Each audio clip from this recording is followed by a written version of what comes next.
Good morning, dear students. How are you all? I hope you all are good at your home. Today, we are going to start our last chapter of this semester, chapter number 14, Health and Hygiene. Health and Hygiene. आप सभी को पता है health और hygiene क्या होता है, इसको डीपली डिस्कस करने वाले हैं हम।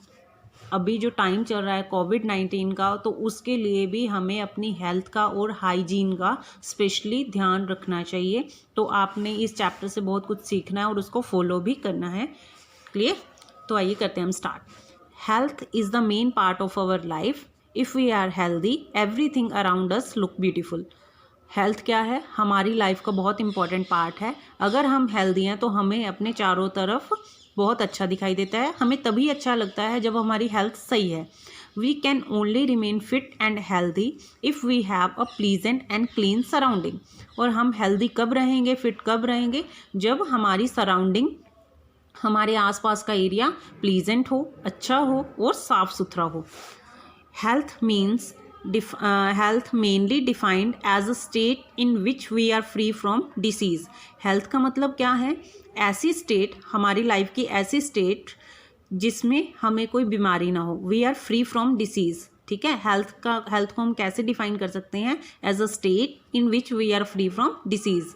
अ good hygiene make us healthy. अगर हम अपनी हाइजीन का स्वच्छता का ध्यान रखेंगे तो हम हेल्दी रहेंगे। We should always clean our surrounding. हमें अपने आसपास का एरिया साफ़ सुथरा रखना चाहिए, क्लीन रखना चाहिए। Because a bad and unclean surrounding give rise to so many disease. क्योंकि बैड सराउंडिंग, अनक्लीन सराउंडिंग क्या देती है? बहुत सारी डिसीज़ क्रिएट कर देती है। We use water for many purpose. हम पानी का बहुत यूज़ करते हैं। क्या, कहाँ कहाँ यूज़ करते हैं? For washing, cleaning, bathing. इसमें क्या होता है? बहुत सारा वाटर वेस्ट भी हो जाता है। How can we get rid of this water, waste water? हम कैसे छुटकारा पा सकते हैं इस वेस्ट वाटर से? The waste water from the houses और factories should not be allowed to stand. जो वेस्ट वाटर जो घरों से है या फैक्ट्रियों से है वो खड़ा नहीं होना चाहिए, रुका नहीं रहना चाहिए। ठीक है, उनकी प्रॉपर ड्रेनेज होनी चाहिए। If there are no proper drains, अगर उनका निकास नहीं है प्रॉपरली, तो हमें सॉकेज पिट बनाने चाहिए ताकि प्रॉपर डिस्पोजल हो जाए। यानी कि वो पानी, जो रुका हुआ पानी है, वो सोख लिया जाए सॉकेज पिट के द्वारा। How to make a soakage pit. Soakage pit कैसे बना सकते हैं? सोकेज पिट बनाने के लिए select an appropriate place to dispose the water, waste water. यानी कि पहले सोकेज पिट बनाने के लिए सही जगह होनी चाहिए जहाँ पे हम वेस्ट वाटर को डिस्पोज कर पाएँ। Dig in about 1 metre deep and 1 metre wide pit. यानी कि एक ऐसा गड्ढा खोदना चाहिए जो 1 मीटर गहरा हो और 1 मीटर चौड़ा भी हो। Make the base porous by adding piece of bricks and sand at the base of the pit. अब इस गड्ढे के जो बेस पे हैं ईंटें डालनी चाहिए, मिट्टी डालनी चाहिए, ताकि वो पोर्स हो जाए, छेद वाला हो जाए, ताकि क्या हो जाए? पानी अच्छे से जल्दी जल्दी सोख हो जाए। This help to soak water. ये क्या करेगा? ये हेल्प करेगा। अगर वहाँ पे ब्रिक और सैंड है, पोर्स वाला एरिया है, छेद वाला एरिया है, तो वाटर अच्छे से सोक हो जाएगा, जल्दी सोक हो जाएगा। Cover the top of the pit with a slab of cement. यानी कि पिट का जो टॉप है वो उसको कवर अप कर देना चाहिए with the slab of cement. ठीक है, एक कवर के साथ, सीमेंट का बना हुआ एक कवर सा आता है, स्लैब सी आती है। यानी कि उसको खुला नहीं रखना चाहिए, नंगा नहीं रखना चाहिए, उसको ढक के रखना चाहिए। यहाँ पे सोकेज पिट आपको शो भी किया हुआ है। Hence the waste water can be disposed off by making a soakage pit. इस तरह से क्या वेस्ट वाटर को डिस्पोज ऑफ किया जाता है? Liquid waste from the bathroom, kitchen and latrine can be collected through a drain. ठीक है, इनसे बाथरूम से, किचन से, वॉशरूम एरिया से जो भी वेस्टेज है, वाटर है, वो एक ड्रेन में इकट्ठा किया जा सकता है। It can be use to water plant in the kitchen garden. Side वाला गार्बेज है, या घर के बाहर जो गार्बेज होता है वो क्या होता है?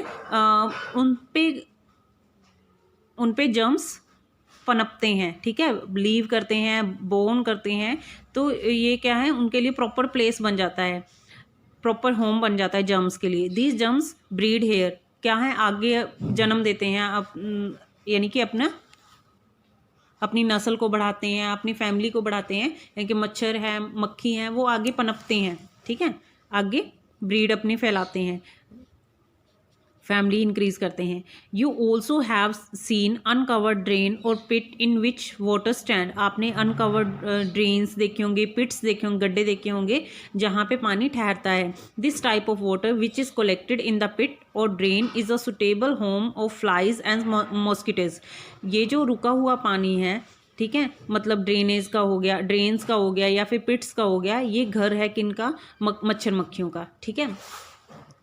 Hence to remain healthy we should always clean our homes and surrounding। इसीलिए डिसीज़ से फ्री रहने के लिए, हेल्दी रहने के लिए हमें अपनी सराउंडिंग, अपने होम्स को क्लीन रखना चाहिए, जर्म्स नहीं आने देनी चाहिए। These germs cause so many disease, some are diarrhoea, dysentery, typhoid and cholera. यानी कि ये क्या है, ये जर्म्स बहुत सारी बीमारियों को जन्म देते हैं। कौन कौन सी बीमारियां हैं ये? डायरिया हो गया, डायसेंट्री हो गया, टाइफाइड हो गया, कोलेरा हो गया। Malaria is also caused by unclean surrounding. Malaria क्या है, इसी वजह से फैलता है, अनक्लीन सराउंडिंग की वजह से, ठीक है। डायरिया को हिंदी में दस्त बोलते हैं। डायसेंट्री मतलब पैचिश, टाइफाइड ही होता है, कोलेरा हैजा होता है। मतलब ये सारी बीमारियां क्या होती हैं, अनक्लीन सराउंडिंग से फैलती हैं, इसीलिए आपने अपनी सराउंडिंग को क्लीन रखना है, ठीक है। I think it's enough for today. Thank you, have a nice day.